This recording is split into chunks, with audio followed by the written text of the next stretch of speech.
Alright everybody, this is the demonstration of the Fast Action or FAB battle system from GMT Games.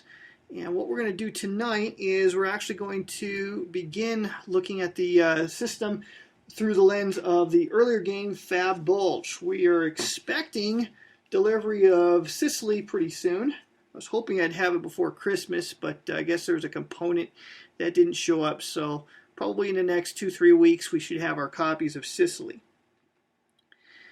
Now the system itself is actually pretty simple, but the name itself, Fast Action Battles, is kind of misleading. When I think of a fast battle system, I think of like Commands and Colors Ancients, where you almost spend as much time setting up the battle as you do playing it, because it plays so quickly.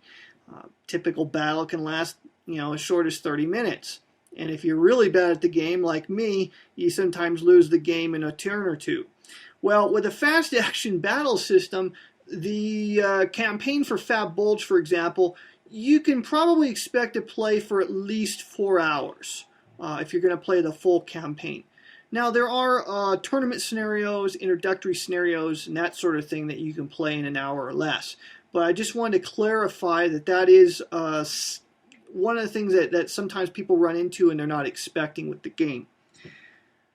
The game rules system is pretty simple. It's actually, you're going to find that there's a series rules set that, like with Fab Bulge, I think it's, 10 pages? Yeah, 10 pages long. It's got an index on the back page, so it's of the same stock that you find in Combat Commander. So you read that system series rules, and you're pretty much ready to go. The Fab Bulge game also comes with a playbook that's actually longer than the system rules, and inside that you have actually about 21 pages. A lot of it's examples of play, designer notes. The actual special rules that pertain to this game that go beyond the system rules is only about 7 pages, something like that. I think 5 pages of basic rules that pertain just to the Bulge, and then there's a couple pages of optional rules that you can add. This is a block game. If you've ever played the older game from GMT called Tigers in the Mist, you'll see a lot of similarities between this game and that, but this one is definitely meatier and has some very, very interesting mechanics to it. So with that introduction, I'm just going to go ahead and we'll start running through this thing. Now, I did request a PDF file of the playbook from the Sicily game, but as I began to go through it, it didn't really have all of the information that I was looking for. So I'm kind of expecting that the Sicily game will have probably about the same amount of special rules pertaining to it that go beyond the system rules. But I didn't, they're not in the playbook, so they must have redid the system rulebook or something for the Sicily game. So I can't talk as much about Sicily as I had hoped to, other than to say that I think that game is going to have even more replayability than the Bulge game. Basically, the system starts off, there's a really good extended sequence of play on a cardstock sheet that comes with the Bulge game. And if you have a physical copy of the game, I'm going to be using that quite a bit. It's actually very, very useful. The first thing that happens is, well, let's look at the map. The map on the Bulge game actually is, let me resize my window a little bit here. The map on the Bulge game is very evocative of the Ardennes. It's an area control game, and it divides the battlefield into areas that are divided by borders. Borders can consist of land borders. They can also consist of rivers. There's also one special border that I don't think I've ever seen come into play, and that is between areas 11 and 4 on the central right-hand side of the map. There's the Schnee Eifel. I forget the exact rules pertaining to that. I think it's like a barrier. You can't move across that particular border. But basically, your map is it's real simple, area control. Each area on the map has a unique number to it. The numbers are also in color-coded and specially shaped symbols. So let's go ahead and look actually at the far right-hand side of the map. Area number 1 is the area of Bitburg. So on Vassal, I'm just going to zoom in and I'll drag the 276 Volksgrenadiers into Bitburg just to show you what I'm talking about here. This particular location has, the area number 1 has a circular tan symbol in it, which means it's open ground and there is no defensive beneficial quality to being in that area whatsoever. Ordinarily, when you're in an area, the type of terrain is going to apply a beneficial modifier for the defender in that area. And in this case, that would actually have no, there's no modifier there. So that's what the circular symbol is for. If you look at Sinspelt, area 14, or Eltnes to the north of Bitburg, you'll see that that's actually a darker tan, and it's in a square symbol. What that represents is that is the defensive qualities of that area are a little bit higher, so the defender is going to get a 1-level advantage when dealing in combat. So square areas a little bit more cover than the round areas. Then you have, let me put the Volksgrenadiers back. Forget exactly where he started. Oh, he started in area 15. Then you have, if you look down at Luxembourg, I'm going to drag the 4th Infantry down there to Luxembourg so you can see. You'll see that the area there has a hexagonal symbol. And what that represents is they have even more defensive qualities there. That will actually give a +2 modifier, terrain modifier for the defender. So that's what the hexagonal symbol. The city of Arlon, just to the west of Luxembourg City, has the same type of terrain and so forth. So you're going to find that mostly is in the towns and in the cities. That's where you're going to find the hexagonal +2 terrain modifier. Bastogne has the same thing. Viviers up in the north. The last one, the most severe form of terrain, if you look way up in the north, I'm going to drag the 95th Infantry Division over there, and that's Elsenborn's area, area number 26. That particular area has a triangle in black. That's the most severe, and that provides a level 3 modifier to the defender in that particular area. So areas with triangles are very rugged terrain with very, very good qualities for defense. So that's the areas of the map. Whenever you're moving from area to area, if a road crosses that border, you can use the road movement rate, which will allow you to move a bit faster than ordinarily. Also, roads allow you to move strategically. If you want to use strategic movement and move beyond the normal movement rating of a particular unit, you can use strategic movement, and you'll need to use the roads to move along that way. Whenever you want to cross a river, if you're crossing an area that is bordered by a river and no road, it constitutes a river crossing, and there's certain penalties that can apply there.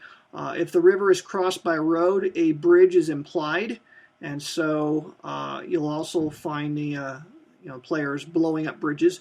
Bridges are also implied where even there isn't a road crossing the river. So, for example, if I were to take the 116 Panzer from Area 12 and move them into Area 22, I would cross the Our River. It's considered that there are minor river bridges that are crossing that, and so the Allied player would want to blow up those bridges before that would happen. And so you can place bridge destroyed markers over any kind of a river barrier, a border between areas, in order to show that there's no longer any meaningful bridges along that border. Let me talk about the, and a lot of that stuff will make sense as we move along a little bit further. Let me talk about the actual blocks themselves.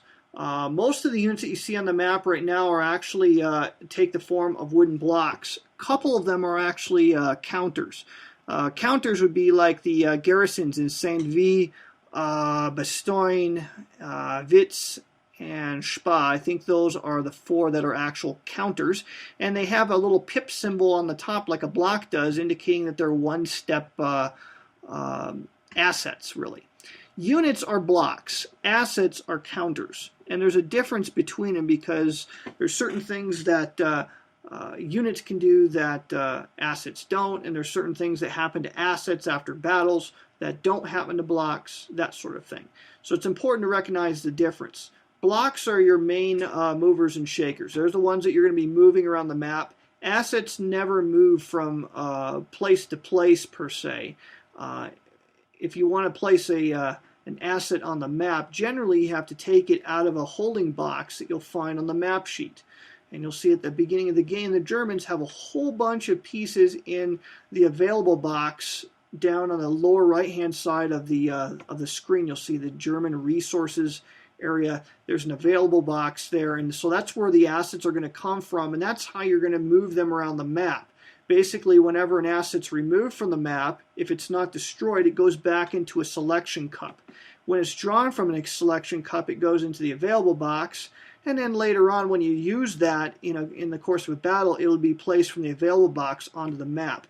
That's really the only way that a asset can be moved from place to place. It's kind of a time-consuming process.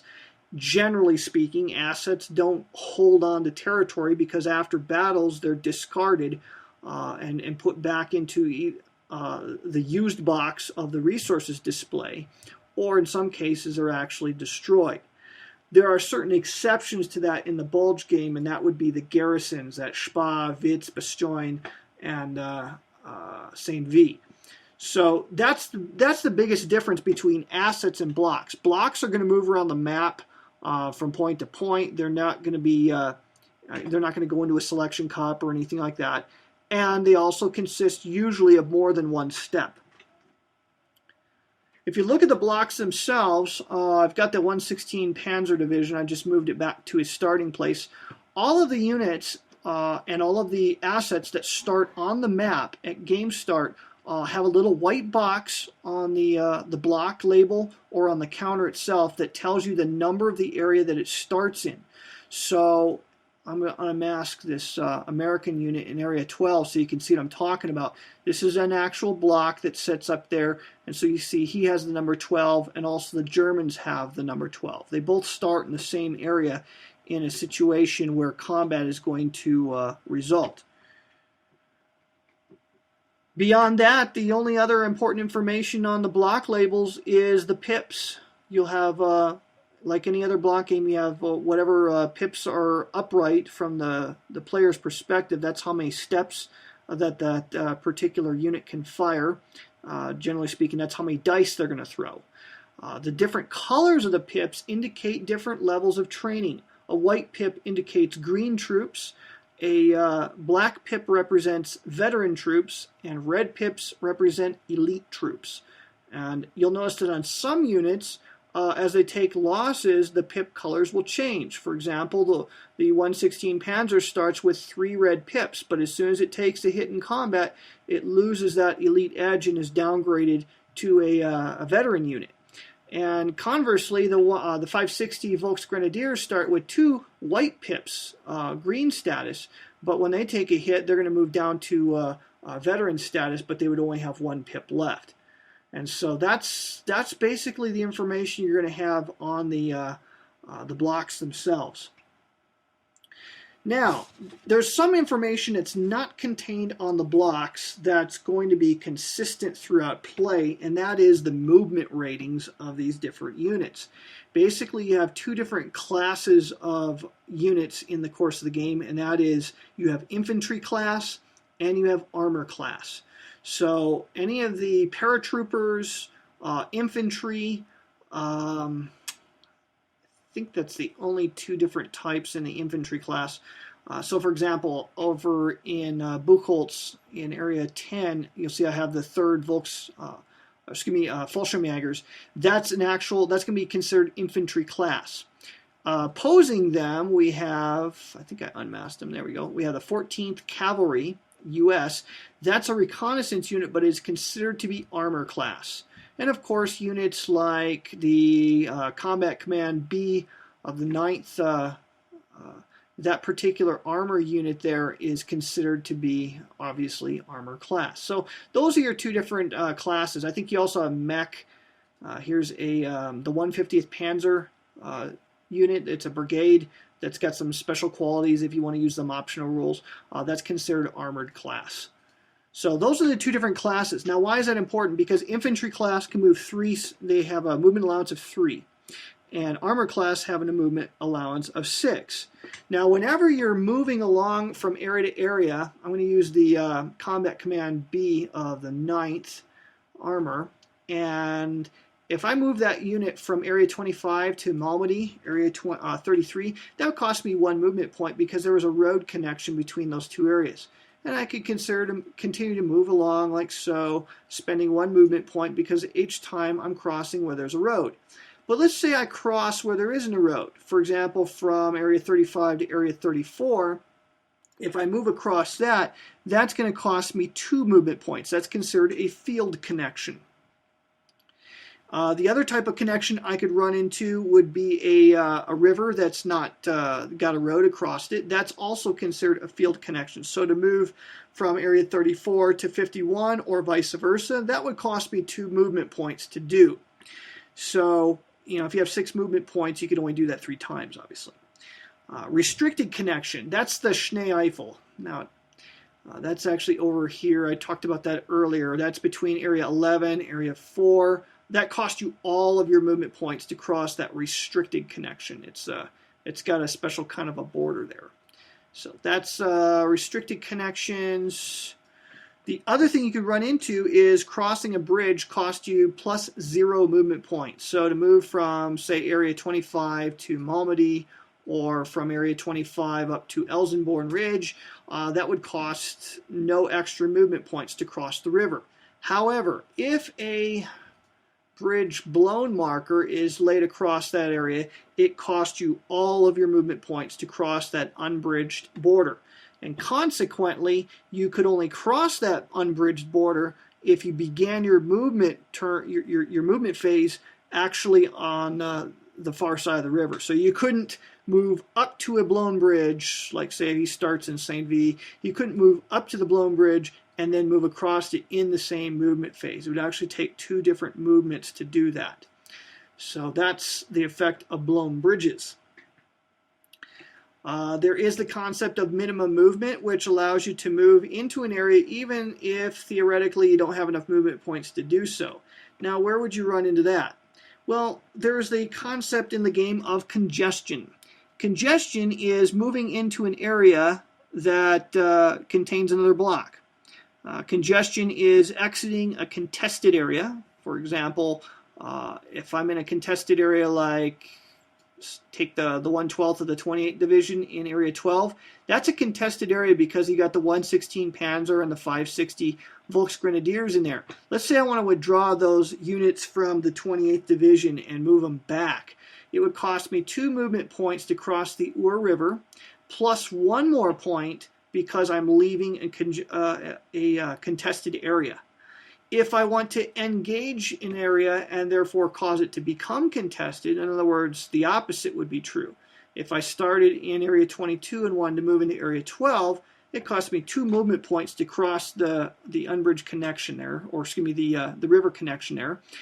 And then it cost me plus 1 to enter into a occupied area. That's also true of friendly units. If I move into an area that contains a friendly unit, a friendly occupied area, then it's going to cost me 1 extra movement point. So let's say I want to take the 14th Cavalry and move them back into Area 25. There's ordinarily a road there, so that costs me 1 movement point. But then it costs me 1 more movement point because there's already a friendly unit in that area. It's friendly occupied. I would have to double check the rules. I believe that only applies to blocks. I don't believe that applies to garrisons. So moving into St. V, I don't think it would apply. And I don't remember that having ever come up in a game where that was actually significant or important. All right, so that is how movement is going to work in the game. There are some subtle things going on with the map. You'll see that there are area. The battlefield's divided into 3 different areas for the different higher commands of the German army. You have the 6th Panzer Army, which is the purple area up in the north. and there's dashed lines that run across the length of the map to show the army unit boundaries. You'll also see that there is there's the 5th Panzer Army below the 6th Panzer Army, and that's got like a gray entry area Y, gray entry area. Yeah, I think Y is the only one. Z is the entry area for the 6th Panzer Army. And then you have the 7th Army down to the south of there, which has kind of the light blue color. You'll notice that all of the German units, if I were to unmask them all, you would see that they all have labels that are color-coded to the army that they belong to. So the guys with gray labels have to stay within their army boundaries. That being said, they can cross out of their boundaries, but it's expensive to do so, and there's certain penalties that they're going to encounter. It costs you +2 movement points just to cross an army boundary. There are some ways to skirt around that using special events and assets from the Selection Cup, but generally speaking, that's something that's going to cost the German units extra movement points to do. So that's basically the map and the units. One thing I haven't covered about the map is the Allied entries for reinforcements. Basically, they're alphabetized entry points around the perimeter of the board, starting with A up in opposite Area 29 in Aachen, at the north part of the map, and then it goes A, B, C, D, E, F, G, and so forth, all the way around the perimeter of the map. And of course, once you pass Q, you come to X, which is now a German reinforcement entry zone. And then you have Y, which is for the 5th Panzer Army, and then Z for the 6th Panzer Army. By the way, those alphabetized areas, those are not areas per se. Those are entry points. So when a reinforcement's to come into Area X, you would simply put it into Area 1. You don't have to move from X to 1 and so forth. You just put the block in that particular area. All right, so let's work through the sequence of play and see how this thing works, because it's a pretty slick system, and I think we've got enough background information to get rolling here. First thing that happens during the course of a turn is you have the reinforcement phase, and that's where both players are going to follow certain steps involving their assets, their reinforcements from the reinforcement displays, and so forth. And you're going to do things with the Selection Cup. In the beginning of this particular game, the game begins actually with the German combat phase. So we're actually going to skip a whole bunch of stuff here, and we're actually going to start with combat. But let me just run through really briefly how a course of a turn would work. Basically, you have the reinforcement phase where both players are going to take care of their assets, their reinforcements that are coming onto the board, and that sort of thing. Then you're going to be playing events, engineering events, special events from the Selection Cup. That's when you're going to be doing that sort of thing. You have the admin phase. Actually, I should say you're going to be doing your assets and your events during the admin phase. Both players are going to do that. The phasing player followed by the non-phasing player. So both players are going to get a chance to do this particular activity twice in a given turn. So during the German player's turn, the German player is going to get a chance to do stuff, and then the Allied. And then during the Allied player's turn, the Allied player will get to play events and assets, and then the German player, and so forth. So that's what happens in the admin phase. Then you have the operational movement phase, where the phasing player can move his guys across the board, build field works, or simply remain in place. They can put units into reserve. Then you have strategic movement, which allows you to move your units that you marked as reserve units. And then you have the combat phase. Then after combat, you have reaction and breakthrough, which allows the non-phasing player to react to any of the situations on the board. And then you have breakthrough movement, which allows the phasing player to exploit breakthroughs that may have occurred during combat. After that's done, you have a supply phase that applies to both players. And then you flip everything, and the second player takes his turn, beginning with an admin phase, operational movement, strategic movement, and so forth. Well, what we're going to do is we're going to start with combat, because that's where the campaign begins here. The German opening movements is considered to have already taken place. One of the things I should mention is if you look at the right-hand side of your screen, you'll see that there is an Allied resources display at the top and a German resources display at the bottom of the map. Right now, there's nothing really in the Allied resources box that's to represent the strategic surprise that was gained by the Germans during the operation in the Ardennes. So the Germans have a ton of resources in here. Let me go over them really quickly. Fuel. Fuel is a special kind of asset. Whenever a German unit spends more than 3 movement points, you must spend a fuel asset from your available box and put it into the used box. That's one of the Chrome rules that applies only to the Bulge, because fuel was a bit of a problem. The Allies don't have this kind of an issue. If they don't have a fuel asset, then none of their armor class units can spend more than 3 movement points. So you don't want to be in that situation. Then you have artillery assets, which give you an edge in combat. You also have rocket artillery, which give you an edge in combat. And then you have engineers, which can do special engineering functions.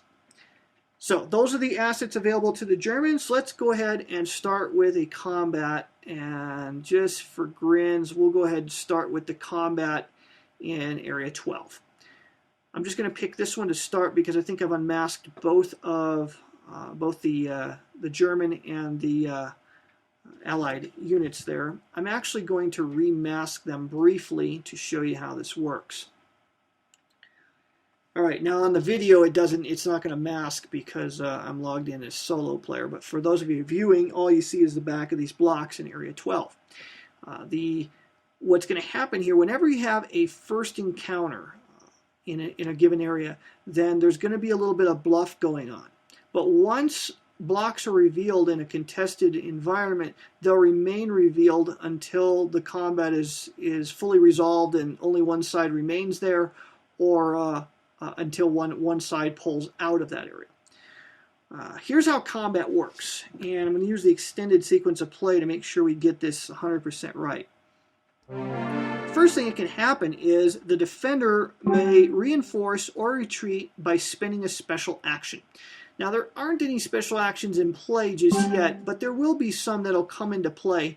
Both the Germans and the Allies have a special action block that's going to be available once every single turn. They will have the opportunity to play this block once every turn. There are also several special action events that are represented by counters that will come out of the selection cup into the available box during different turns. And when those become available, they're one-shot wonders. You can spend them to do very different special things.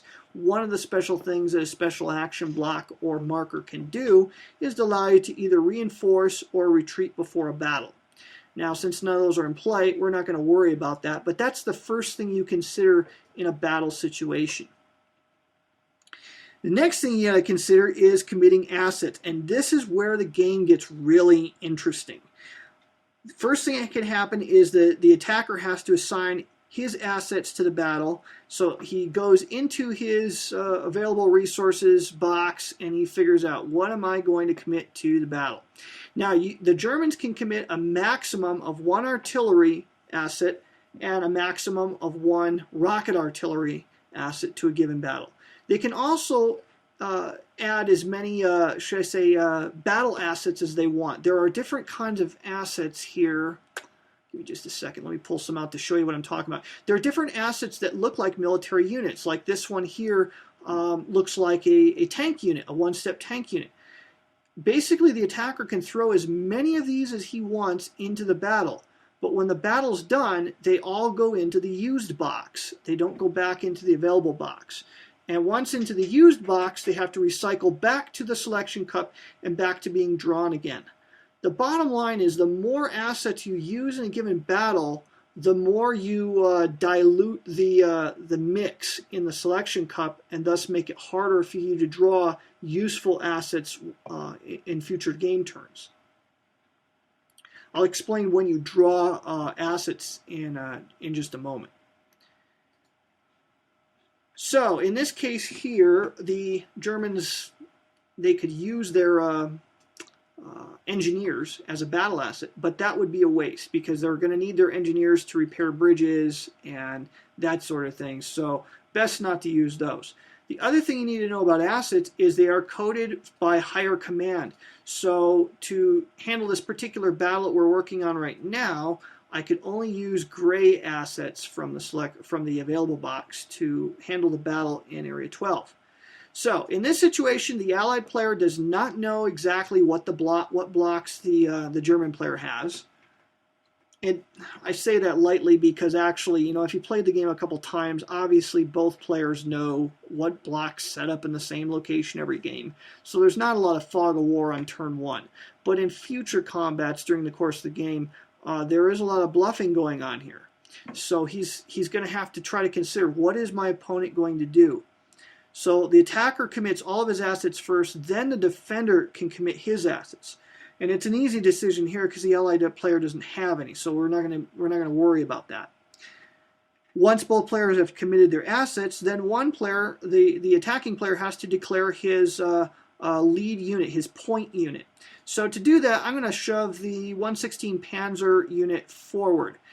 And I'll show you why that might not actually be the best move. Now that's going to be hidden from my opponent because I haven't revealed my blocks yet. Basically, I slide one block forward, so that's my point unit. Then my opponent does the same. Well, if he's only got one block, it's pretty obvious, so there's not much to do there. Once both point units have been declared, you reveal all the blocks simultaneously. So we unmask everything. And then you start the combat. First thing that happens is, now in most block games, the defender fires first, then the attacker fires. And that's kind of a staple way of handling combat in a block game, which gives sometimes an inflated ability to the defender. Well, in this game, the attacker actually gets to fire first with his artillery. And so that actually gives the player a pretty good advantage. So what's going to happen here is the first thing you do is your artillery fires, starting with the attacker's artillery, followed by the defender's artillery. In this case, we have 2 artillery pieces for the attackers, none for the defenders, so we get to roll 1 die for each artillery piece. The combat in this game uses a single table for everything. Basically, you use a 10-sided die for all your combat, and you have to roll a 5 or higher. If you roll a 1, it's always a failure, no matter how many die roll modifiers you apply. If you roll a 10, it is always a success, no matter how many negative modifiers will apply. So what you do is, to engage in any kind of combat, whether it be artillery fire or ground fire, is you roll a die, you apply modifiers. If you got a 5 or better after modification, you have a success. And then when you have your successes, you look at the results table to find out what those successes can do. So for artillery fire, the first thing you look at is the target's point unit. If the point unit is armor class, there's a -1 modifier. If it's armor or infantry class protected by fieldworks, there is a -1 modifier. So in this case, because there is a fieldworks marker in the battle area, there's going to be a -1 modifier to the attacker's artillery. So we're going to roll a die here. We'll subtract 1 because of the field piece that's located there. The die roll comes up. It's an 8, which is modified down to a 7. That's a success. Now we look at the hit priorities. Here's how it works. The first hit versus a defender always removes fieldworks if present. So that's what fieldworks will do there. Dave mentions -1 for the defender. Oh yeah, there's different optional rules. I've never actually used any of the optional rules, but there are several different optional rules that can apply. If you just go with the base rules, there's really only 1 modifier for artillery fire. So in this case here, we rolled a modified 7. It's a success. It's going to remove the fieldworks. So we get rid of that marker. And that's basically the usefulness of a fieldworks marker, is it blocks a hit. And it only blocks 1 hit.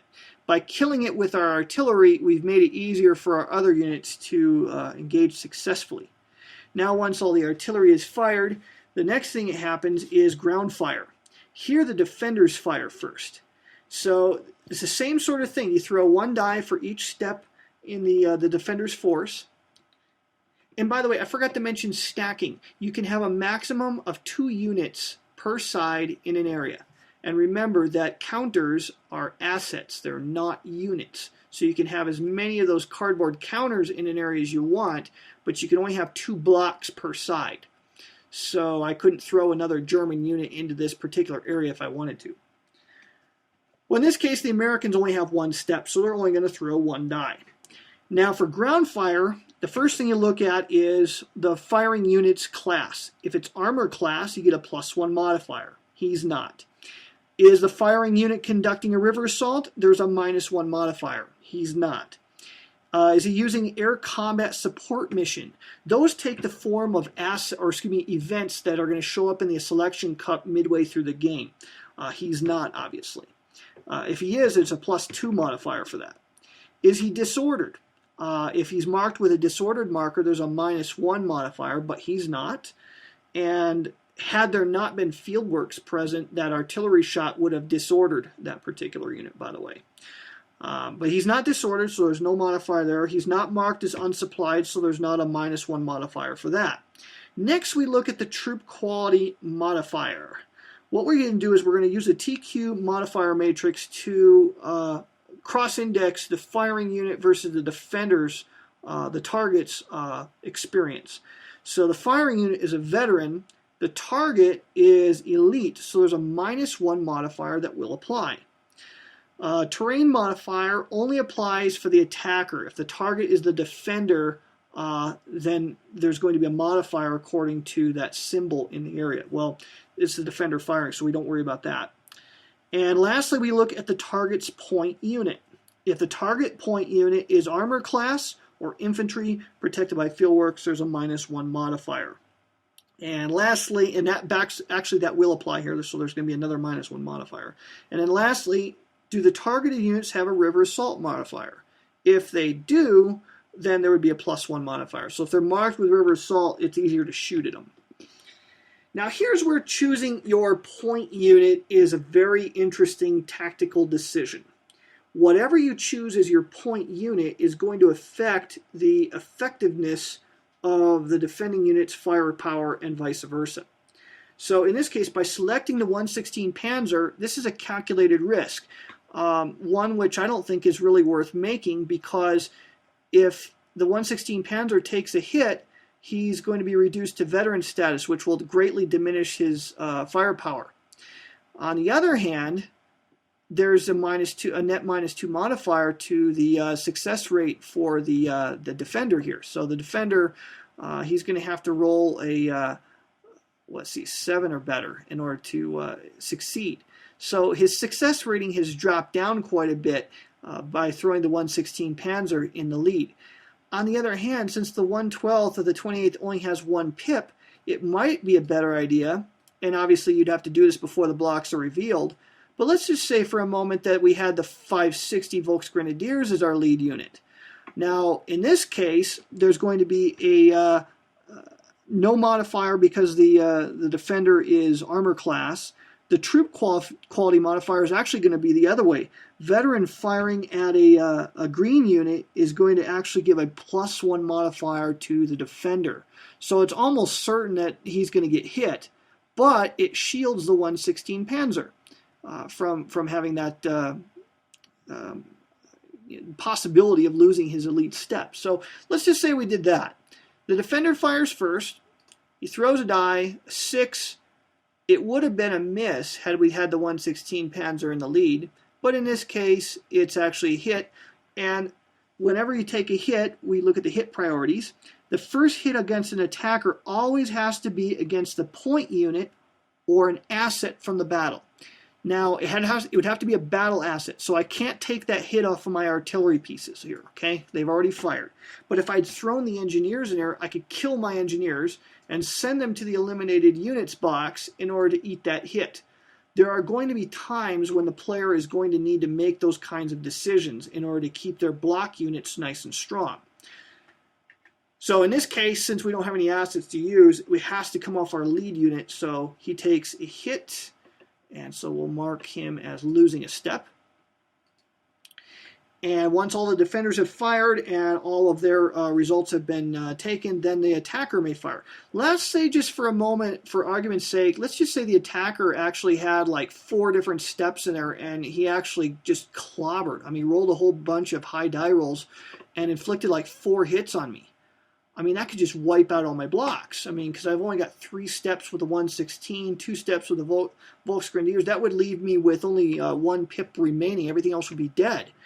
In order to avoid that fate, the first hit always has to be against the point unit or against an asset.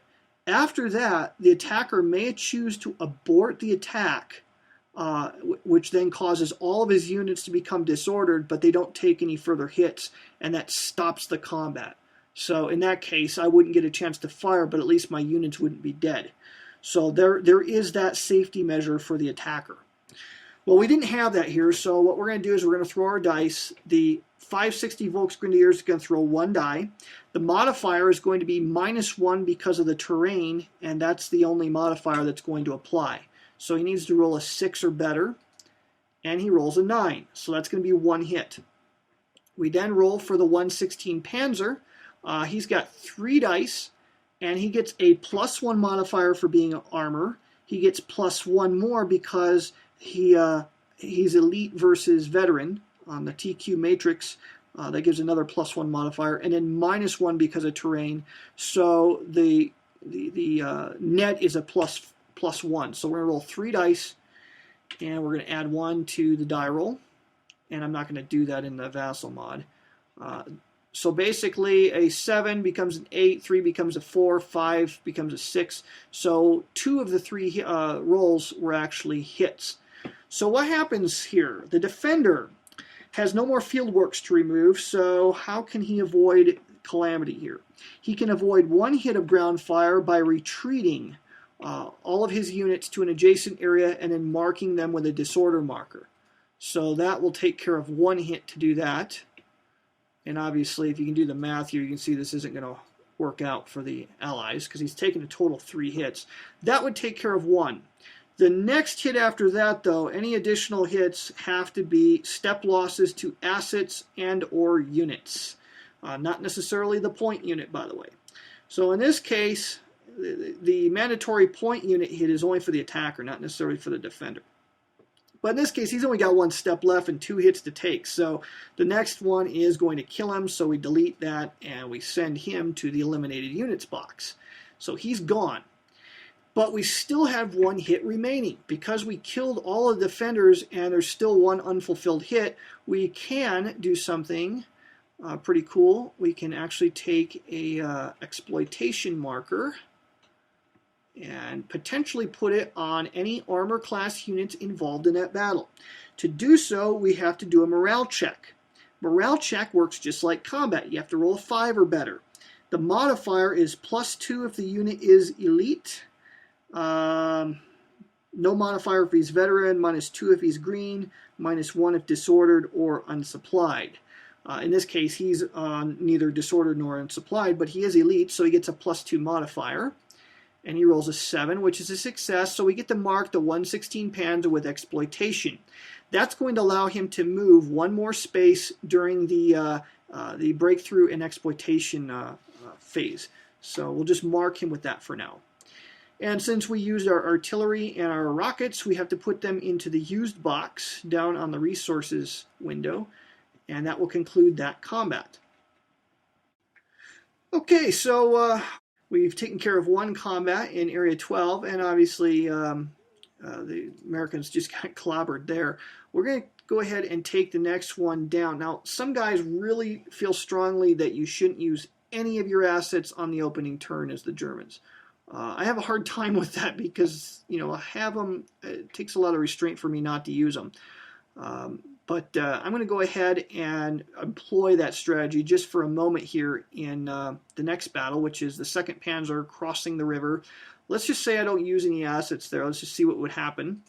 We're going to go ahead and unmask the Americans. The point units are obvious because it's only 1 unit on each side. So defender's going to fire one die, and he's firing at an armor class unit. And so that's going to be a -1 modifier. It's an elite unit against his veteran status, so that's going to be another -1, so that's net -2. And let's see, the target's point unit is, excuse me, the targeted units have a river salt marker for crossing a blown bridge. Whenever you cross a river, let me cover this real quick. Whenever you cross a river to engage an enemy-occupied area, there is a chance that that bridge will be blown. Basically, you roll a die, and if it's I want to say if it's a 5 or higher, then the bridge is blown. And if it's a 1 through 4, the bridge is not blown. You can also, during the admin phase, spend one of your engineers to either rebuild a bridge or destroy bridge. So that's where your engineers are going to come into play. If you let's see, there's certain events that you can have as the Germans that can diminish the Allies' ability to blow a bridge. They're the Greif teams. The Greif teams can be placed down in an area, and basically that greatly inhibits the Allies' ability to blow a bridge in a critical moment. So there are some ways that the Germans can mess with that. But once you've crossed a blown bridge into combat, you are marked with a river assault marker for that particular combat round. So that's going to be a -1 for armored target, -1 for the quality differential, and a +1 because the defender is shooting at a river assault marked unit. So it's a net of -1. He throws a die. It's an 8. That's a hit, which will, unfortunately for the Germans, reduce him out of elite status. Now, would artillery have changed the situation? Probably not here, because the most you could throw in there would be 2 dice worth of shots, and if you're going to take a -1 die roll modifier on both those shots because you have a fieldworks there. So you would need both of them to hit to remove the fieldworks and cause a disruption marker to be placed on the defender, which would then give another -1 modifier. So I don't think using your artillery there is really going to make a huge bunch of difference. But he did take a hit there, but the Germans get to fire back. They're going to get a +1 because they're armor class, -1 because they're doing a river assault, so that evens out. There's no TQ modifier. There is a -1 because of the terrain, and -1 because of their fieldwork. So total -2 on all 3 dice. So they're going to roll 3 dice. And they roll 8, 4, 1. The 1 is always a miss. The 4 is going to miss. The 8 will score a hit. And hits versus defender, first hit always removes fieldworks at present. So the fieldworks takes the hit, and the bloody 110 gets to remain in place without any further costs. Now, once you've done all of that, let's just say for a moment that he whiffed on all of them. Once both of them had fired, then you place all your remaining assets from this battle into the used box. And you're also going to remove any of the... it'll happen actually at the end of the turn, I should say. Let me not get ahead of myself here. But if that fieldworks marker had not been removed as a result of combat, it would be removed at the end of the turn. So it's not going to stay there forever. It's going to go away automatically. Same thing with the river salt marker. That's going to go away too. But not just yet. So let's stick with the sequence of play and we won't go astray. And next one we'll go through south on all of these and resolve all these guys. There's a couple areas here where it might be beneficial to use those assets, just because if the 7th Army can create a breakthrough, it can create real havoc for the Allied player. So I am actually going to spend one of those. I'm going to actually spend 2 assets here for the Germans in this particular battle here, because this is the best place for a breakthrough, and if they can do one that completely unshields the Luxembourg city and Arlon and creates a backdoor to Bastogne. So I'm going to spend 2 of them there. They got to roll 2 dice. A 1's always a failure. The 6 is just barely a success, and so that'll kill the entrenchment there. So now the defender gets to fire. He's got 1 die. He's going to have no modifiers whatsoever. The Fallschirmjägers infiltrate across the river, so they're not marked with a river salt marker. By the way, all that stuff's in the setup of the game. All right, so he's going to go ahead and fire one die with no modifiers. And he rolls a 4, which is a miss. Now the Fallschirmjägers get to fire 3 dice with -1 because of the terrain, and that's their only modifier. And they score 2 hits, which was very good for them. The 1 is a miss, obviously. First hit will be resolved by marking with disruption and retreating in one area. The second hit will have to be taken on the unit itself, which then causes it to go to the eliminated unit's box. No hits remain, and even if any hits remain to be unfulfilled, the German unit would not be marked with exploitation because he is not armor class. So no blitzkrieging with your foot soldiers.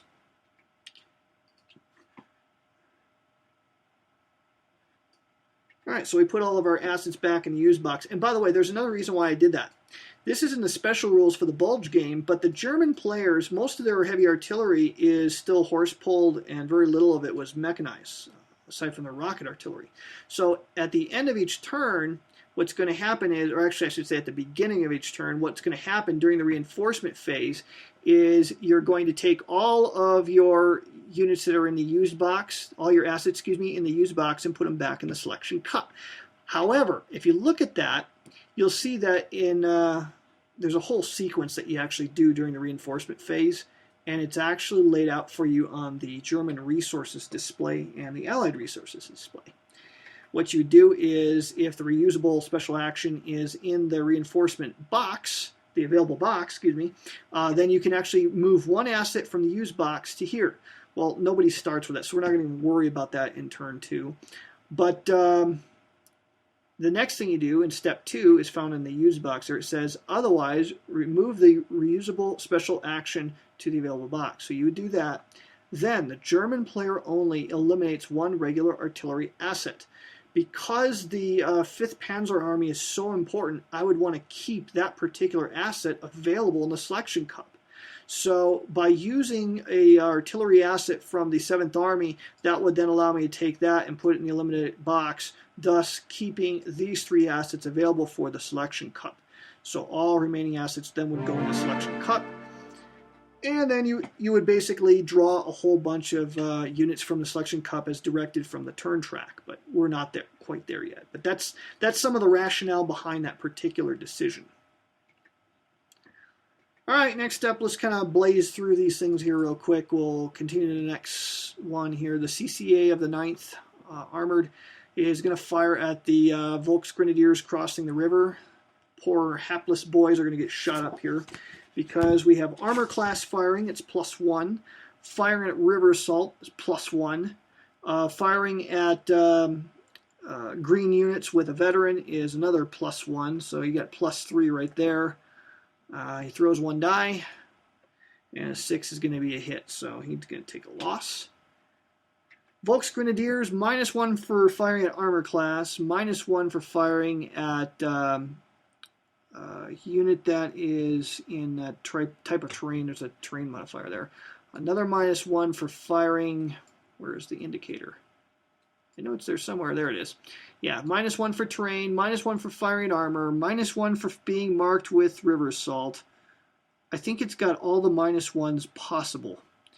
So firing at armored class, terrain, it is river assault. So it's total -3 right there. -1 more because of the TQ.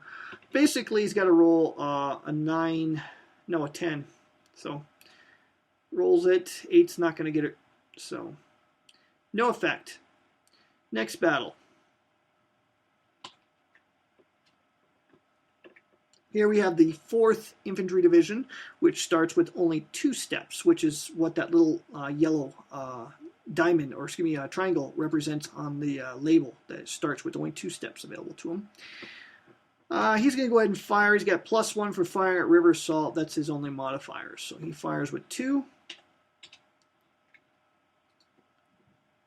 And wow, he missed on both of them. Well, that gives the 212 a golden opportunity. He's got -1 for terrain, -1 for the entrenchment, the fieldworks, and then -1 for being river assault marked. So he's -3. So an 8 or better will do it for him. Wow, he gets a hit with the 9, which will remove the field works. And that's pretty much it. Let's see, now next combat is going to be way up in Area 11, further north.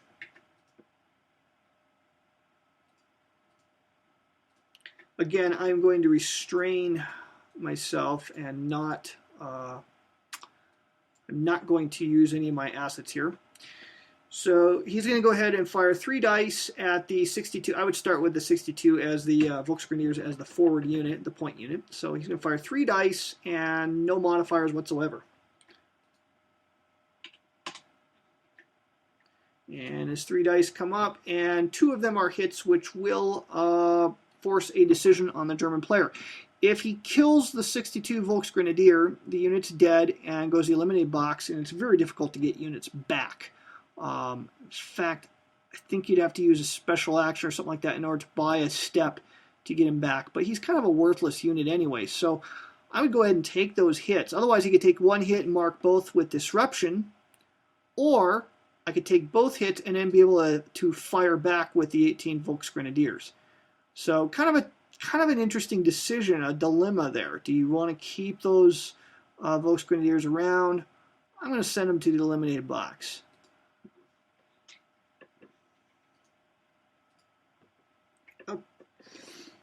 Right, so now we fire 3 dice with the 18 Volksgrenadiers, -1 for fieldworks, -1 for terrain. So they're going to need 7s or better. Oh, and wait a minute, +1 because of the TQ, cancel it. -1 for fieldworks, -1 for terrain, +1 because it's veterans firing at greenies. So 6s will do it.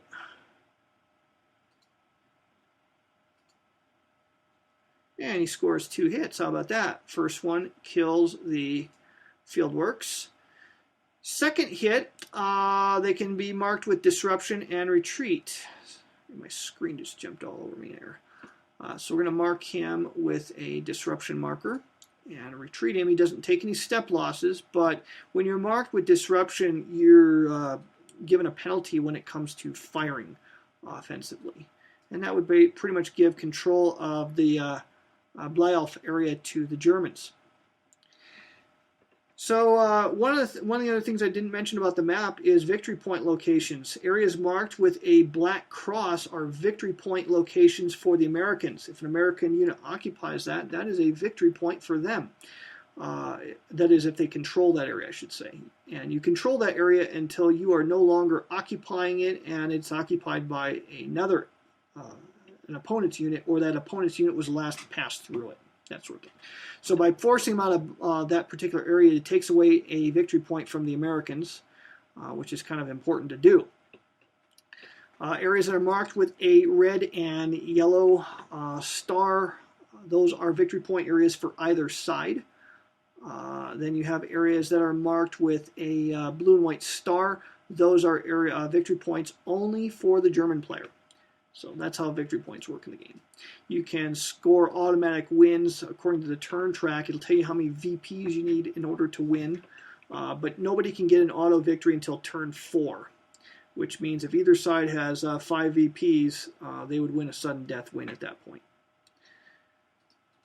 All right, so I think we only have a couple more combats left, and then we'll wrap this up by showing how the admin phases work. What we'll do now is we'll take the combat here between the 14th Cav and the 3 Fallschirmjägers. Again, I'm going to be stingy with my selection cup stuff. I'm not going to spend any assets here. So he's going to go and fire 1 die. So he rolls 1 die. He's going to get a +1 for being armor class, +1 for firing at greenies, because he's veteran, so it's a +2 modifier for him. And it's a 10, so it wouldn't have mattered either way. So he scores a hit. And then I get to fire back with 2 dice. -1. Oh, there's going to be a whole bunch of minuses here. Let's see. -1 because it is the TQ modifier. So that's -1 there. -1 for terrain. -1 for armor class. So there's a total of -3 there. Fieldworks. Well, Fieldworks or Armor Class, it's the same modifier, so they don't stack there. Oh, gotcha. Yeah, so 8 actually is still a hit, my goodness. So he scores 1 hit and a miss. So the 1 hit takes care of the Fieldworks, and that's it. Now that's where you might have wanted to throw some artillery in there, because had you thrown the artillery in and scored one of the hits, the Fieldworks would have been gone, and so the 14th Cav would have been compelled to retreat with that hit. But I think that the artillery is going to come in handier later when you start throwing the heavy hitters like the, let me unmask these guys, the 2nd SS. You got a whole bunch of serious bad dudes sitting here on the back row that haven't entered the fray yet. You know, the 12th SS up here. There we go. And then there's one unit that is marked as a reserve unit, and that's Piper. So, okay, so not a whole lot happened there. Last one is Area 9. Same, same situation here. I think I'd throw the 277th out in front. And the 99th throws 3 dice with no modifiers. And again, they scored 2 hits, which will kill him. Whoops, forgot to reveal the 99th. Scored 3 hits there. In this particular instance here, what I would do is I would take my 1 loss and then mark everybody with, heck with it. Send them to the eliminated box. Give us our 3 shots. Take 3 shots against the 99th. -1 for terrain, -1 for fieldworks, +1 for TQ differential. So net of -1. And all 3 of them failed. Bad. Oops, I forgot there's another one up here. Area. Let's see. Hang on a second here. I have no idea why these blocks are way up north like this. Okay, I'm sending them to the eliminated box, and it's putting them on the map. So I think it's just a flaw in the module. So I'll tell you what, we'll just move them manually. Nice to know that. I didn't realize there was a bug in the module. I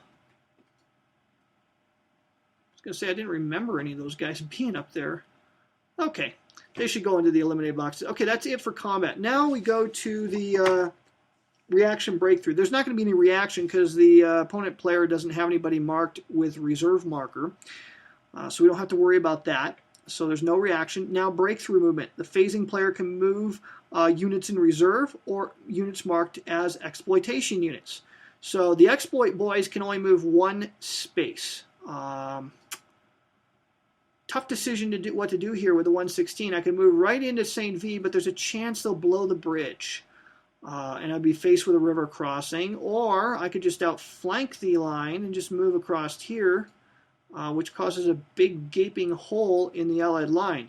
Because now in order to plug this hole, the Allies are going to have to occupy Area 24, 35, 36, and 37.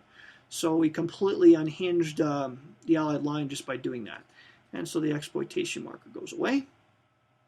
If he moved into a combat situation, he would fight another battle. If I have any special actions, once all my breakthrough movement's done, I can actually engage in combat. Now, the unit that's marked with reserve, that would be Piper. He can move. He's going to go ahead and enter here, and he has to stop, obviously, because it's a contested area.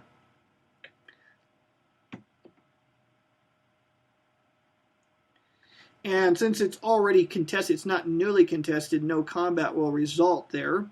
Had the 3rd Fallschirmjägers not been there, that would be a newly contested area and combat would result. But because it's already contested, a battle does not take place.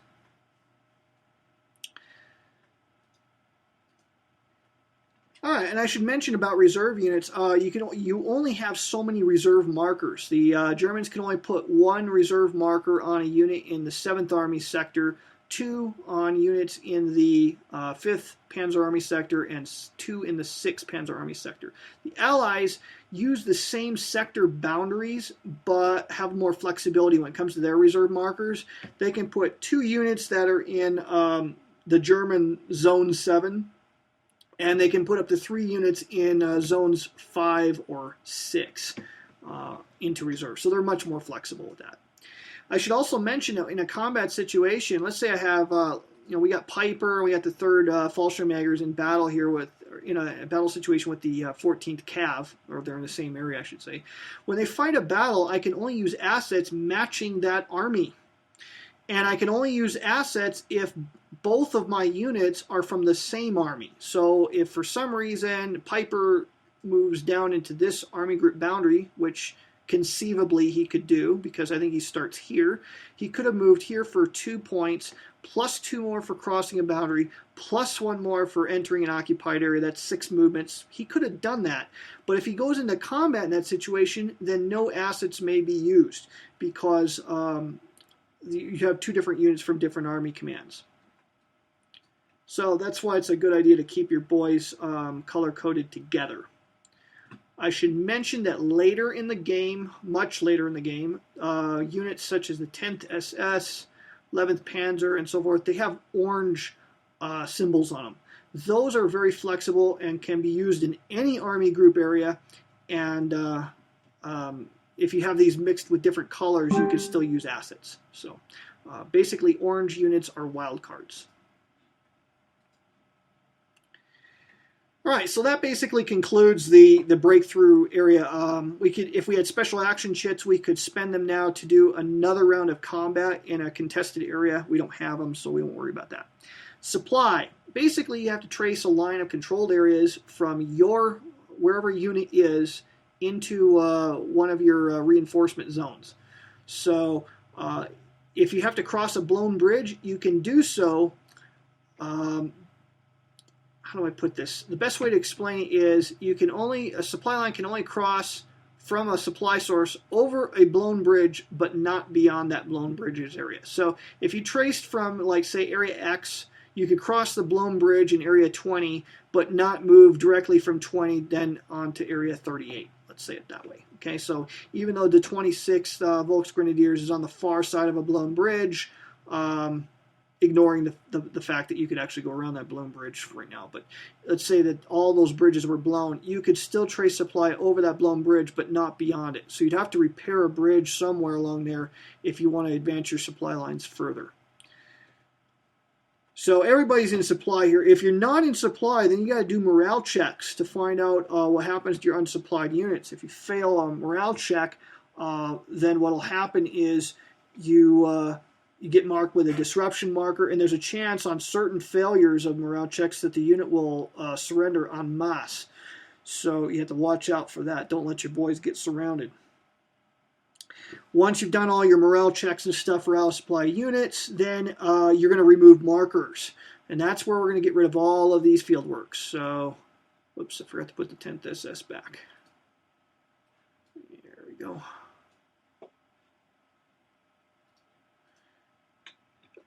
Okay, so we get rid of all of our field works that are in contested areas. All of our river salt markers go away. One of the things you can do with your engineers is you can put roadblocks up. At this point, that's when the roadblocks would go away. We don't have any of those yet, though. Okay, so we got rid of all of our markers. Now the second player does his movement, and there's precious little really for the allied player to do here because he doesn't have a whole lot of blocks. I'm just going to unmask all of his blocks so you can see his situation. There we are. He's got a pretty studly unit here in the 2nd Infantry that's poised up here at Monschau. Kind of tough to know what to do with those guys. I mean, if you move them forward into Kessernick, they're basically going to get ground into powder. They might delay the Germans, but not forever. Might be better just to leave them in place. Sandvie is still being held. I would take the CCB and I would move him like so. I'd move him 2 and I would stop him right there. 2 See, could I get him 1, 2, 3? No, he couldn't. Yeah, I'd have to do that. 2, 3. Let's move him 3 there and stop there. I would take the Cav from Monschau and I move them 1, 2, 3, 4, 5, 6. That covers the northern half there. Trying to shield Bastogne here as best as we can. That's about as good as we're going to be able to do anything here. And I would leave all the other guys in place, pretty much. That's pretty much all I would do there. Not sure if pulling the 110 out of Area 21 is worthwhile. I could back him up, but there's just not a lot of terrain. There's no terrain cover in Area 37. I can't evacuate Area 37, though, because it's wide open to Area 22. I think I'm just going to leave him there just because that would just screw things up for the Germans. I'm not going to concede that area. I'm going to make him force me out of there. So that pretty much would end the German half of the turn. Then you would do your breakthrough movement. There's nothing to do. No breakthrough combat. Supply situation has not changed. Oops, I forgot. During the supply phase of the German turn, we should have taken the disrupted marker and flipped it over to recovery, which means that he's still considered disrupted, but he's almost not disrupted. Now we come to the supply phase of the Allied half of the turn, and all the removed markers would then, or the recovering markers would be removed. So there you have it. Yeah, shoot. I think that's about it. All right, so that consists of the first game turn here of Fab Bulge. Now, I did all that because now I want to get to wrap this thing up by showing you what happens at the beginning of a turn. First thing we're going to do here is follow the instructions on the map. If the reusable special action is in the available box, you get to move an asset from the used box to here. Well, that's not happen. The next thing we're going to do is we're going to ignore step 2. That doesn't apply. The German player has to eliminate 1 regular artillery asset, so he'll do that. Next, they're going to remove all remaining assets to the selection cup, so go ahead and do that for them. There's no assets in the Allied resources box, so there's nothing to do there. Now, having done all that, the next thing we're going to do is place newly entering assets and events into the selection cup. So opening up the reinforcement window, I see that there's several special actions and 1 unit that is coming on board. Wait a minute, that's turn 3. Wrong one. Excuse me. No units, but a couple special actions are coming on board on turn 2 here for the Germans. They're getting their reusable special action block, so that goes in there now. And all the rest of these go into the selection cup. So let's go ahead and put them into the selection cup. Let's see. Oh, there it is. All right. Strangely enough, there's not a right-click function on some of these. There we are.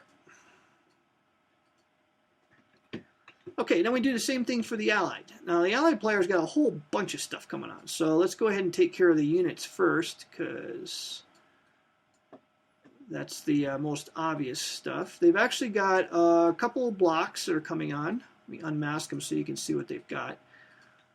Now, reinforcement marked labels are going to have a turn number, followed by a dash and an entry code. Entry code AC means that it can be put into entry areas A, B, or C. In other words, anywhere between A and C, or for the 10th Armored, N and Q. For the 10th Armored, I think it's vital that it looks like the 5th Fallschirmjägers they don't have quite enough movement points to get into Luxembourg, but it's probably a good idea to put that guy in Luxembourg just to cover that for now. Let's see. Well, actually, no. Put him in N. That way he can get to Bastogne a little bit faster. All right, and then the other guys here. The 1st Infantry Division, most units, unless marked otherwise, always come on full strength. The 1st Infantry is an exception. It's got that little triangle indicating he comes as a 1-step unit. There's a whole bunch of events, actually there's 3 events that will increase his strength back up to full strength. but he comes on initially as a 1-strength unit. So we're going to go ahead and put those guys in there. Yeah, same area. We'll put them both in at A, the 7th Armored and the 1st Infantry Division. So next we have 2 task forces which operate like the garrisons. Basically, they're a special kind of an asset that never go into the selection cup, and they are not necessarily removed at the end of a battle. You actually have to force them to retreat or take a step loss to kill them. And we have a couple holes that we need to plug, so that's what these things are used for. We'll put one there. Basically, we can put these in any Allied controlled area. And we'll put the other one here, and that helps plug holes. And that's it. By the way, I should point out another thing about the map I didn't mention earlier. You cannot move diagonally. So, for example, 12th SS could move here, but could not move into Elsenborn from Area 8. That's a diagonal move. That's not allowed. All right, so that's what the Allies are getting as far as reinforcements go. They also have a whole bunch of assets. So I'm going to drag them out on the map so you can see what I'm talking about here. They have a ton of units coming on. So let's bring them out here. Oh, and I think I forgot to put their special action away, didn't I? Where is it? Here it is. They have a reusable special action, which is now made available to them. So put that in the available box. All right, they have 1, 2, 3, 4, 5 engineers. Engineers are cool because they can blow up bridges automatically, and they can repair bridges. They can create roadblocks. They can be used as a battle asset. They are very functional. The cool thing also about them is you'll notice that they're color-coded blue. Blue is a wild card for the Allies. In other words, they can be involved in any battle from either different army groups. Basically, the Allies are divided into 2 army groups. You have the guys in the south here that have a dark green NATO symbol, and then you have the other boys in the north with a light green NATO symbol. And so if you mix those 2 together, then you can't use any assets unless they're army assets. In other words, unless they have that baby blue color, in which case they can function with any army unit, any higher command, I should say. Okay, so that's the assets that are now available. Now, once we've done that, now we can start playing some of these assets. First, we got to draw some. Actually, these aren't all made available. They should go in the selection cup. What am I doing? So let me put all these into the selection cup for the Allies. Okay, now, next thing we're going to do is once we put all those things in the selection cup, we move on to the admin phase. Now we draw assets from the selection cup, and the turn record track tells us how many to draw. So during the German player turn, if you look at turn 2 on the turn track, there's a 9/5. That means the Germans are going to draw 9 chits during their turns, admin phase, and 5 during the Allied players' admin phase. The Allies are going to draw 7 during the German players' admin phase, and 0 during their own admin phase. So let's go ahead and draw these out. The Germans are going to draw a total of 9. So I'll just draw them directly here. And they drew just about everything they had there, everything but 1. So that's the advantage to not playing a lot of stuff on turn 1, is you make it possible to draw all of these out. All right, so we'll kind of sort them and organize them here so we don't get everything mixed up. And there we go. Okay, so basically there's a couple battle assets that came on and a couple events. Battle assets are basically de facto units that can be thrown into any battle situation. Events are one-time play things like special actions, replacements. Right here we have a non-elite infantry replacement. What that means is we can use that to add a step to any of our understrength units from that purple army group up in the north there, whether they be a green army step or whether they be a regular army step. But it has to be infantry class, and it cannot add a step that would be elite. So as it says on the event. So right now, the German player could actually spend that to go ahead and add a step here to the Fallschirmjägers. So not sure that's a good play, but that's what we would do here if we wanted to gain a step. And then that marker is removed permanently from the game. It goes into the eliminated box. Events are one-shot wonders. Special actions can do a number of different things. I haven't really talked about that a lot, so let me cover that really quickly here. Give me just a second.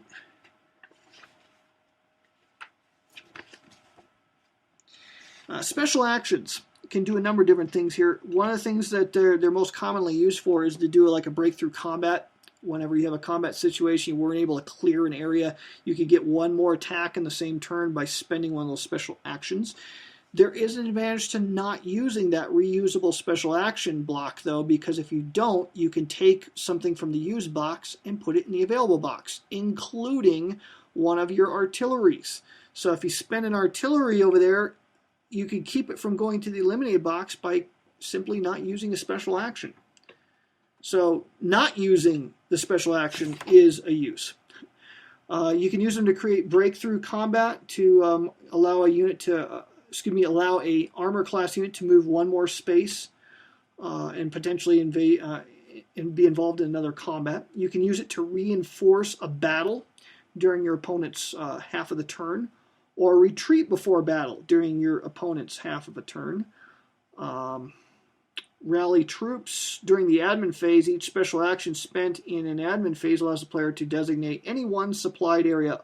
All friendly units marked as disordered or recovering, and all adjacent areas recover fully and have their disordered and recovering markers removed. That can be critical if you've had a bad sequence of die rolls and you want to get your offensive rolling again. You could recover from that.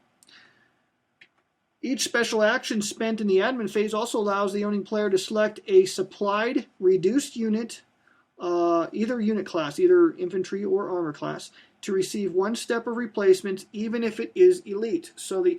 And this is just about the only way normally you can get a replacement that would cause it to be elite. So if we wanted to get elite status back to the 2nd Panzer, we'd have to use a special action to rotate it. And now would be the time when we would do that. So those are what basically you can do with the special actions. And that's going to vary from game to game, and basically the play aids cover that really nicely. There is one other thing going on here, and that is we drew Greif teams. Greif team interdict basically makes it difficult for units to move. They have to dice to determine whether or not they can actually move during their turn. So good idea for the German player would be to mark this particular area with the Greif team interdict to maybe slow down what, if you play this game more than once, you know that that's the 10th armor. That's the only unit that shows up on that bottom end of the board for quite a while. So he would go ahead and mark that, even though he doesn't actually see the block. And then Greif team bridge. Is there a key bridge that we absolutely don't want the allied player to blow up? One that I don't want him to blow up would be this one right here, because I'm about ready to come charging across that bridge. So I would put that there, and that would basically force the allied player to roll a die in order to try to blow up that bridge. Another event that we have that's actually kind of a hybrid. It's an event and it's a battle unit. It's a battle asset, excuse me, and that is the paratroopers here. So because this one, I want to make sure I get this right. We'll look it up in the rules quick here. On the admin phase that this asset is first drawn from the selection cup, I must place it in the host Venn, area 31 or area 52, Stomont. So let's find those areas real quick, and we'll mark them and show you what happens to that guy. Usually he dies, but sometimes he doesn't. So where do we want him? We want him. I think this is a really great place to have him because he blocks a key road there. So we'll go ahead and stick him there, and then we have to roll a die, and if we roll a 1, the asset is landed intact. And let's see. On the admin phase of this player, give me just a second here. Yeah, I have to place it in the area if the selected area that is both vacant and allied control. Otherwise, it goes into the available box as a battle asset. It loses its opportunity to paradrop in that case, but I can't imagine that ever happening. All right, if paradrop, the Americans may not strat, move through, or retreat in the area currently occupied by this asset, and the first American unit that moves into the space must pay an extra movement point and the German player has to roll a die to find out what happens to the Vonderhaet unit, whether he lands intact or if they're scattered or completely destroyed, that sort of thing. So basically, he's just going to sit there until he forced a test. So that's what happens to him, and that's pretty much all that the German player would need to do here at this point. So they didn't spend any fuel last turn because nobody moved. And Piper only spent 3 movement points, so he didn't spend 6, so there's no fuel that was spent there last turn either. So now once the phasing player has done all of his stuff, then the other player can do his stuff. So he's going to draw, the allied player is going to draw 7, according to the turn track. So let's draw his up, see what he gets. All right, couple events. One of the events I want to cover right away, and that is delayed response. Basically, it's a dud. It doesn't do anything. You play the event to do absolutely nothing. It basically is something to gum up the selection cup for you. So they got 3 artillery and 2 engineers. And so the first thing we're going to do, engineers can do special engineering functions at this time. Yeah, and I don't see any reason to use any of the German ones. What the German player could get rid of the blown bridge marker here between areas 20 and 13, but there really isn't any need for that just yet, so I'm going to hold off on it. You have to control, I believe, both adjoining areas in order to blow the thing up. Actually, I'm going to double check that because it might be possible, but then if I seem to remember that in some cases, yeah, you can repair the bridge, but your opponent could just simply destroy it again, in which case it would be a waste. To repair a blown bridge, the engineering player must either control both areas adjoining the blown bridge or control one area and contest the enemy-controlled one. So, okay, what I could do here is I could send, well, let's just do it for giggles and grins here. We'll take the engineers from the 5th Panzer Army and remove the blown bridge there opposite area 13 and 21. So that the blown bridge is gone there. All right, to blow up a bridge, the engineering player has to have a supplied friendly controlled an uncontested area adjacent to the river boundary. Each engineering asset may blow up 2 bridges in one admin phase, provided both bridges are adjacent to the same eligible area. That may sound confusing. Let me just illustrate it here. It's very easy to visualize once you put a piece on the map here. If I were to put this marker in area 25, I could blow up 2 bridges. How so? Well, I could actually get a blown bridge marker here. Here we are. I could take and put a blown bridge here and a blown bridge on the other side. Here. I could do that. That would be 2 different bridges I could blow, or I could blow 2 bridges on the other side of that, and so forth. That's a way that you could select one area and blow multiple bridges. In this case, we're going to test the Greif teams, and I'm going to use one of these engineers to mark St. V, and we're going to blow this bridge here for certain, and we're going to try to blow this one. Now, the Greif teams are going to inhibit this, so to make sure we do this right, we'll look at the event summary table. And Greif team bridge means this: engineers blow a bridge with a success number of 5, so they have to roll a 5 or higher. Okay, and by the way, if they chose not to blow it with engineers and I tried to move across, ordinarily you have to roll a 5 or higher in order to blow a bridge right before combat when a unit moves across that border. With a Greif team bridge on there, it's a die roll, a success of 1. You have to roll a 1 or less, in order to succeed there.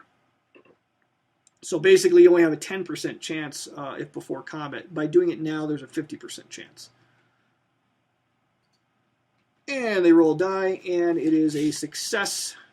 So, you know what? That's kind of strange now that I think about it, because it seems like it's backwards. Usually 1s are failures, like in combat. I want to make sure I read that right. Okay, yeah, you have to roll a die roll of 1 to successfully blow the bridge. Otherwise, you blow a bridge normally on a 1 through 5. Okay, so the die roll successes for bridge blowing is actually opposite of combat. 1 through 5s are failures. excuse me, 1 through 5s are success, 6 through 10s are failures. So in that case, a 7 actually fails to blow that bridge. And then the Greif team bridge marker is then sent to the eliminated box. And the engineer that executed that particular instruction is then sent to the used box, where he could go back in the selection cut. But the other things that the Allied player has in his available box that he could use now, he's got another engineer, but let's hold off on that. Because there's still a 50% chance that he can blow that bridge in front of St. V later on during movement. He's got an event here that says regiment only for the 4th Infantry Division. By playing that event, he can add a step to the 4th Infantry Division. And then that marker is eliminated. It's used up. Okay, and that's pretty much it for the admin phase. That's what happens during the admin phase. That's when you're going to collect your assets, play your events. Once you've done all of that stuff, I believe then you can mark units with, let's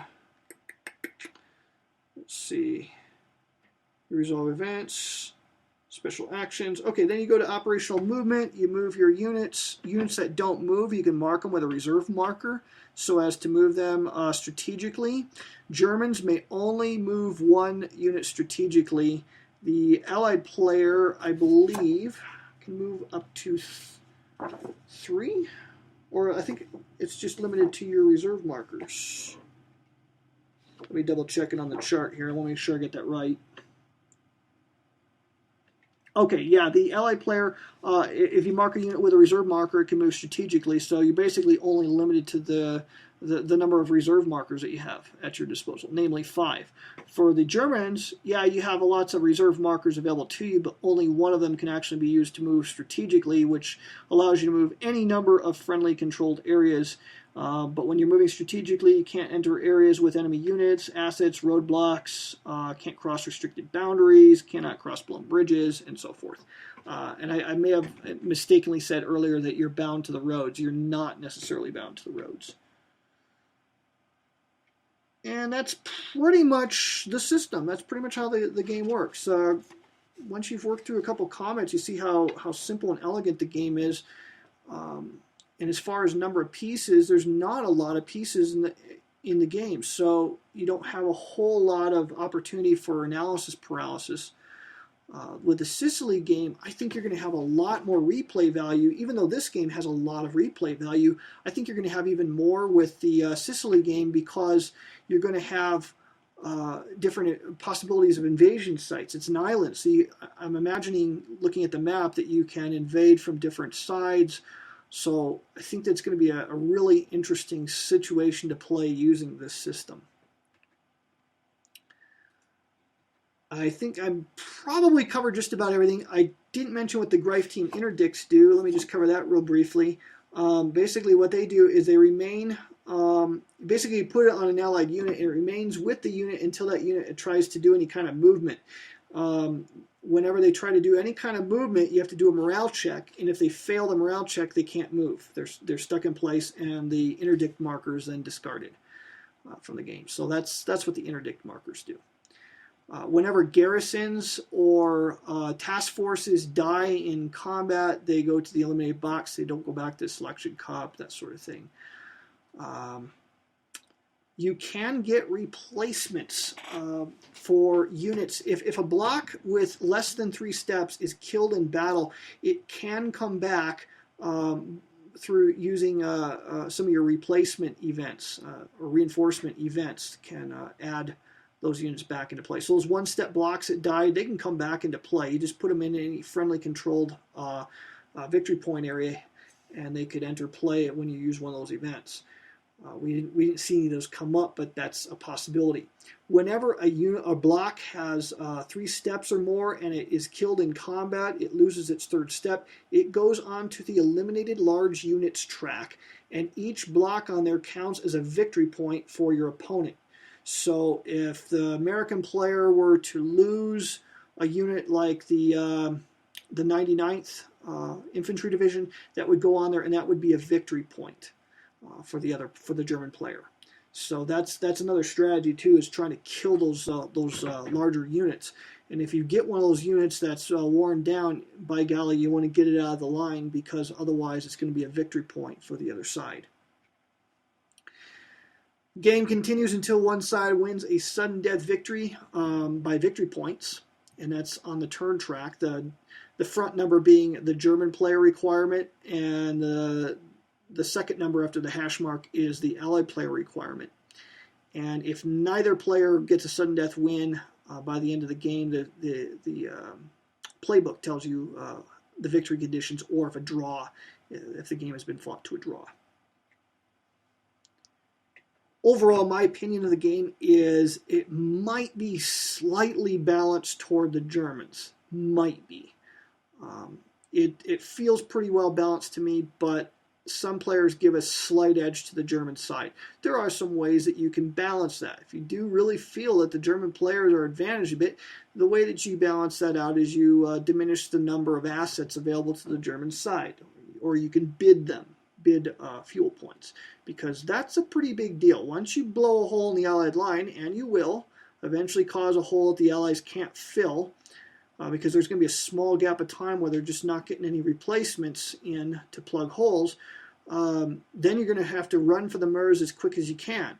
And that's where you're going to start spending your fuel. The further you move from your reinforcement areas, the more you're going to start spending your fuel points. And that starts to become a problem later on. So that's one of the ways that you can use to tweak play balance if you feel that one side's more advantaged or less advantaged.